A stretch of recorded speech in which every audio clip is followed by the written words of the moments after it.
കഴക്കൂട്ടം മണ്ഡലം വട്ടിയൂർക്കാവ് പോലെ അല്ലെങ്കിൽ തിരുവനന്തപുരം സെൻട്രൽ പോലെ വളരെ ശക്തമായ ത്രികോണ മത്സരം നടക്കുന്ന ഒരു നിയോജക മണ്ഡലമാണ്. കടകംപള്ളി 3 തവണ ഇവിടെ MLA ആയിരുന്നിട്ടുണ്ട്. അതിനു മുമ്പ് CPM വിജയിച്ചിട്ടുണ്ട്. മുൻകാലങ്ങളിൽ കോൺഗ്രസും ഇവിടെ വിജയിച്ച മണ്ഡലമാണ്. കഴിഞ്ഞ കുറേ കാലത്തിന് ശേഷം BJPക്ക് വേരോട്ടം വർദ്ധിച്ച ഒരു നിയോജകമണ്ഡലമാണ് കഴക്കൂട്ടം. അത് രാജഗോപാൽ ശശി തരൂരിനെതിരെ 2014 13,000 വോട്ടിന് തോറ്റ ഒരു സാഹചര്യത്തിൽ പോലും കഴക്കൂട്ടത്ത് നിന്ന് രാജഗോപാലിന് ഗംഭീര ഭൂരിപക്ഷം കൊടുത്തൊരു നിയോജകമണ്ഡലം കൂടിയാണ്. ഞാൻ പറഞ്ഞു വന്നത് തീർച്ചയായിട്ടും BJPക്ക് കഴക്കൂട്ടത്ത് നല്ല അടിത്തറയുണ്ട്. അത് പിൽക്കാലത്തുള്ള തിരഞ്ഞെടുപ്പുകളിൽ മനസ്സിലായി. മുരളീധരൻ തന്നെ മത്സരിച്ചപ്പോഴും ഈ ലോക്സഭയിലേക്ക് മത്സരിച്ചപ്പോഴും അതോടൊപ്പം അസംബ്ലി നിയോജകമണ്ഡലത്തിൽ കഴിഞ്ഞ തവണ മത്സരിച്ചപ്പോഴുമൊക്കെ വലിയ മുന്നേറ്റം നടത്തി. എന്നാൽ മാത്രമല്ല ലോക്സഭയിൽ കഴക്കൂട്ടം സ്ഥിരമായിട്ട് BJPക്ക് അഡ്വാൻറ്റേജ് കൊടുക്കുന്നൊരു മണ്ഡലമാണ്. അപ്പോൾ ആ നിലയ്ക്ക് കഴക്കൂട്ടത്ത് BJPയും CPMും തമ്മിലുള്ള നേരിട്ടുള്ള മത്സരമാണ്. ശരത്ചന്ദ്ര പ്രസാദ് അത്ര ശക്തനായ ഒരു സ്ഥാനാർത്ഥിയായി എമർജ് ചെയ്ത് വരാൻ കഴിയുന്നില്ല. അദ്ദേഹം പഴയ കോൺഗ്രസിൻ്റെ നേതാവാണെങ്കിലും ഇപ്പോഴത്തെ സാഹചര്യത്തിൽ അദ്ദേഹത്തിന് ആ ത്രികോണ മത്സരത്തിൽ എത്ര ശക്തി നൽകാൻ കഴിയും എന്നുള്ളതൊരു വലിയ വെല്ലുവിളിയാണ്. കടകംപള്ളിയെ വീണ്ടും നിർത്തിയതിനൊക്കെ നോക്കുമ്പോൾ അദ്ദേഹത്തിനെതിരായി നിരവധി ആക്ഷേപങ്ങൾ ഉണ്ടായിട്ടുണ്ട്.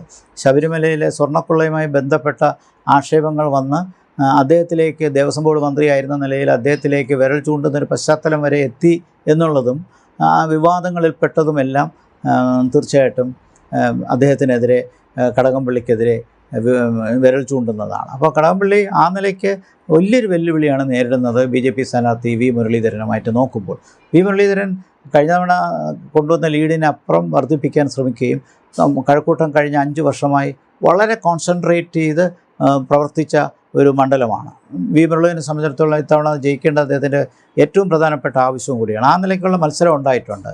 പക്ഷേ ഇവിടെ ചൂണ്ടിക്കാണിച്ച പോലെ ശരത്ചന്ദ്ര പ്രസാദ് ഒരു ദുർബലനായ UDF സ്ഥാനാർത്ഥിയായി മാറിയപ്പോൾ അവിടുത്തെ ന്യൂനപക്ഷ വോട്ടുകൾ ക്രോഡീകരിച്ച് കടകംപള്ളിക്ക് പോകാനുള്ള എല്ലാ സാധ്യതയും കാണുന്നുണ്ട്.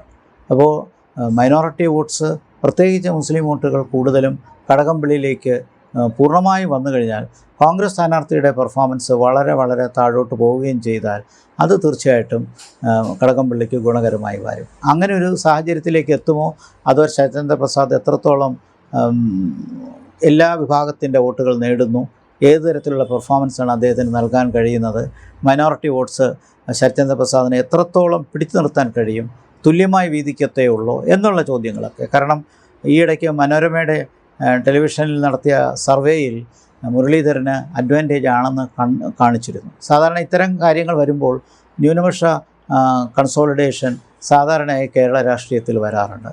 അത് തിരുവനന്തപുരം ജില്ലയിൽ പലപ്പോഴും അത് സംഭവിച്ചിട്ടുമുണ്ട്. അപ്പോൾ ആ നിലയ്ക്ക് ന്യൂനപക്ഷ ക്രോഡീകരണം കടകംപള്ളിക്ക് അനുകൂലമായി വരുന്നൊരു വെല്ലുവിളി ആ സമയത്ത് മറുവശത്തുള്ള രാഷ്ട്രീയവും വരും. കാരണം ഇവിടെ ജാതിയേക്കാൾ മതത്തിന് സ്വാധീനമുള്ള ഒരു രാഷ്ട്രീയ പശ്ചാത്തലം വരും. അപ്പോൾ ന്യൂനപക്ഷം ഷിഫ്റ്റ് ചെയ്ത് കടകംപള്ളിക്ക് പോവുകയാണെങ്കിൽ ഭൂരിപക്ഷ സമുദായത്തിൻ്റെ ഷിഫ്റ്റിംഗ് മുരളീധരനിലേക്ക് വരുമോ? ഇത്തരം കാര്യങ്ങൾ കൂടി നമുക്ക് കാണേണ്ടതുണ്ട്.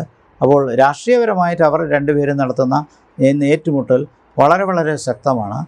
കഴക്കൂട്ടത്ത് ആർക്ക് വേണോ, ഈ 2 പേരിൽ ആർക്ക് വേണോ ജയിക്കാം എന്നുള്ള പശ്ചാത്തലമാണുള്ളത്. സർവേയിൽ കാണിച്ച മുരളീധരൻ അനുകൂലമായി വന്ന പശ്ചാത്തലം അത് തിരിച്ചടിക്കുമോ, പ്രത്യേകിച്ച് ഈ ക്രോഡീകരണം, ന്യൂനപക്ഷ ക്രോഡീകരണം വരുമ്പോൾ എന്നുള്ളൊരു ആശങ്ക തീർച്ചയായിട്ടും BJP പക്ഷത്ത് കാണാൻ സാധ്യതയുണ്ട്.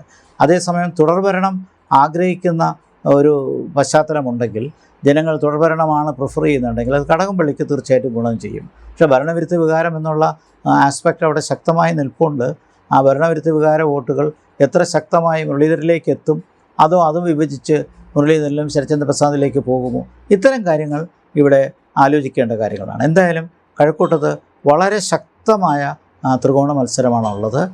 അത് പ്രത്യേകിച്ച് BJPയും CPMും തമ്മിൽ ഏറ്റുമുട്ടുന്ന ഒരു പശ്ചാത്തലവും, 3-ാം സ്ഥാനത്താണ് കോൺഗ്രസ് നിൽക്കുന്നുണ്ടെങ്കിലും അവരുടേതായ പെർഫോമൻസ് ഇനിയുള്ള ദിവസങ്ങളിൽ എങ്ങനെ വരുമെന്നുള്ളതും കാണേണ്ട കാര്യമാണ്.